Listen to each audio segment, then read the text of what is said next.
We will now take questions from the media if there are any. The first question is from John Bedell.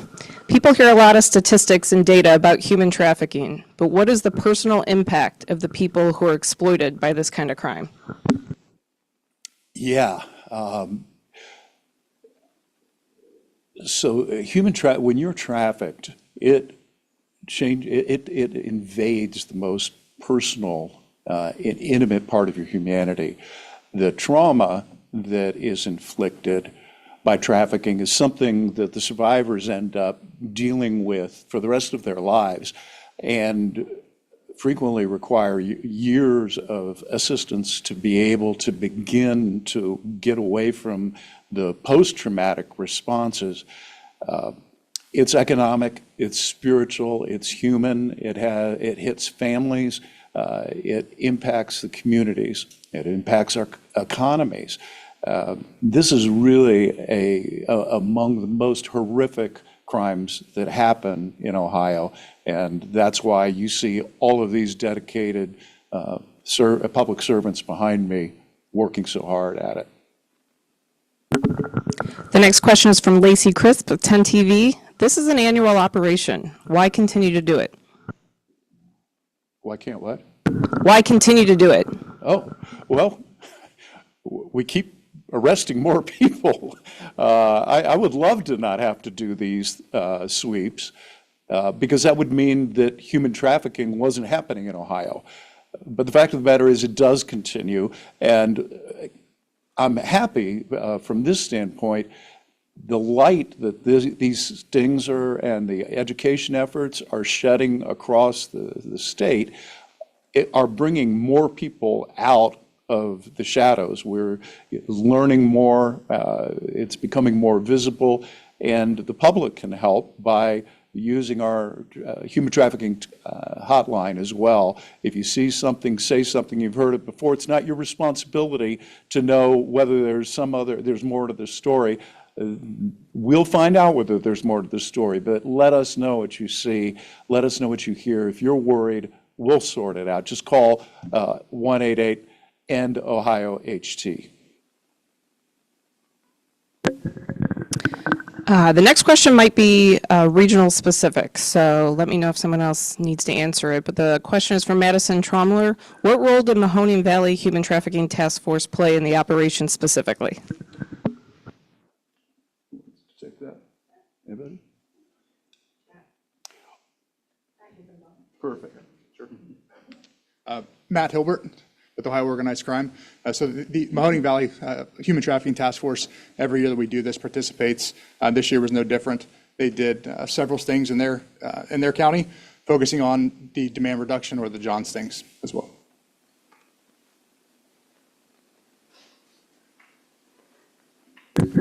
The next question is, can you talk about how much of this work impacted the Dayton area? Matt, looks like you're Josh. Josh, probably. Matt? All right. Go ahead. Okay. So again, all of the Ohio Organized Crime Human Trafficking Task Forces participate in this operation, and this is no different. Dayton, Montgomery County Human Trafficking Task Force did several stings across their area last week, and as well as the 7 other organized crime task forces that focus on human trafficking. And just for everyone, the release that we're going to send out has region-specific and highlights, so there will be names, actually what was the crime they were charged with, so there'll be a little more detail there as well. The next question, was anyone actually charged with human trafficking, or are these all prostitution charges?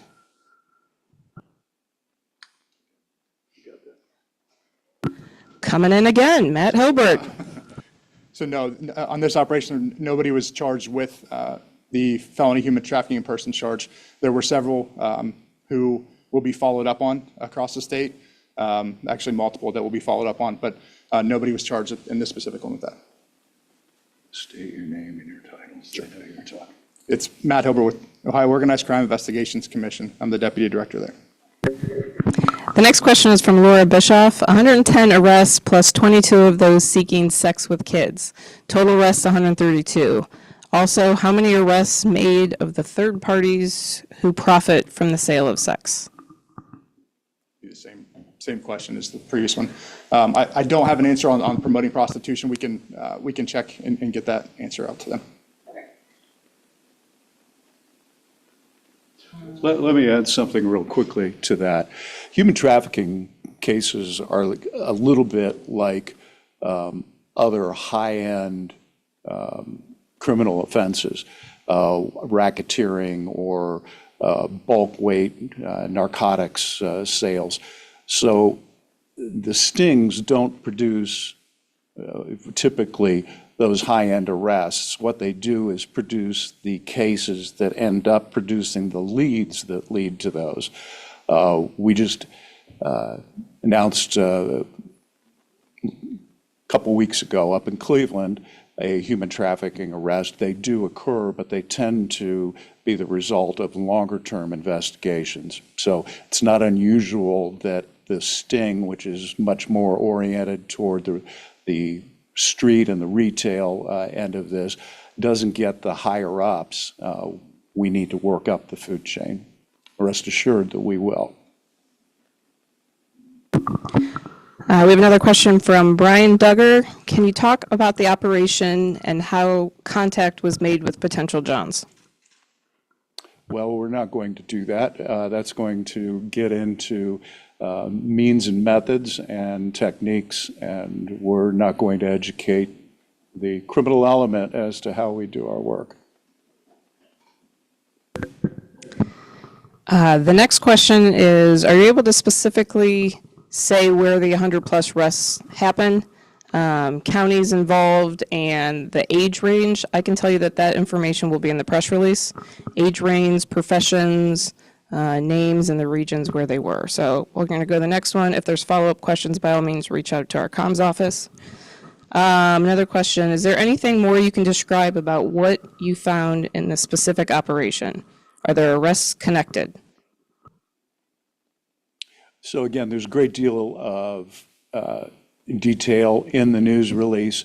You're going to find some interesting localized stories, and I would refer you to that rather than read the news release here today. So next question is about the hotline. How often are you getting calls to the human trafficking hotline? Do those calls help you in the operation like this one? How so? We just began the state-specific hotline a couple of weeks ago. I'm happy to get current numbers as of today. Bethany, we can find that out. We're still in the process of boosting it, so I wouldn't expect that we have real high numbers just yet. With regards to this operation, it was planned for quite some time, and we'll check and see if there might have been a nexus between a call that came in that got used by a local task force, but it would be very unusual to have something that new incorporated in a long-range operation like this. The next question is the operation part of a larger investigation effort? Yes. And as of right now, this is the last question, unless there are any other ones. What are the signs people should watch for if they think they are witnessing human trafficking in the public? So there, and we've got a list of kind of red flags on the website, and I encourage you to go to the Ohio Attorney General's website. But they include, well, for example, you see somebody checking into a hotel, a couple, and neither of them have any luggage. That doesn't necessarily mean that there's human trafficking going on, but it might be.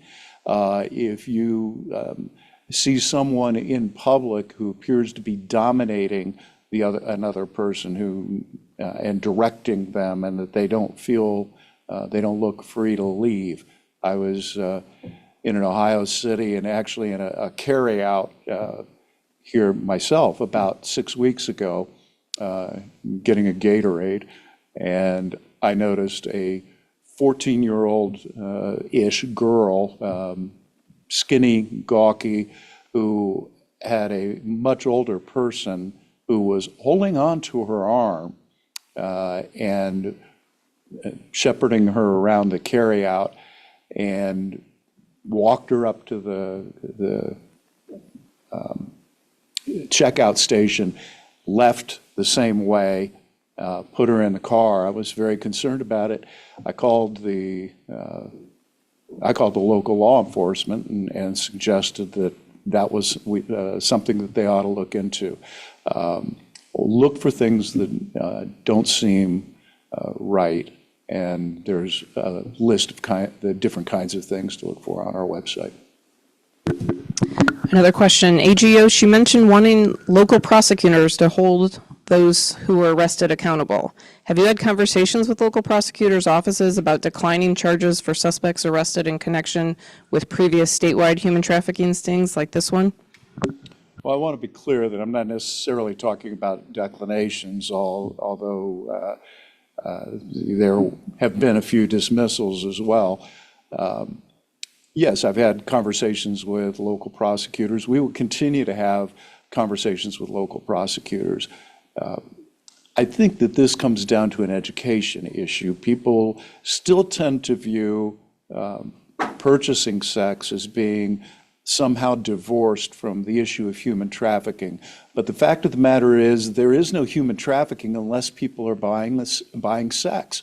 We need to have sanctions for those people that are fueling the economy of human trafficking. That means the Johns. Thank you all. I appreciate you attending our virtual press conference. And thank you to all of our colleagues that are here and those across the state of Ohio.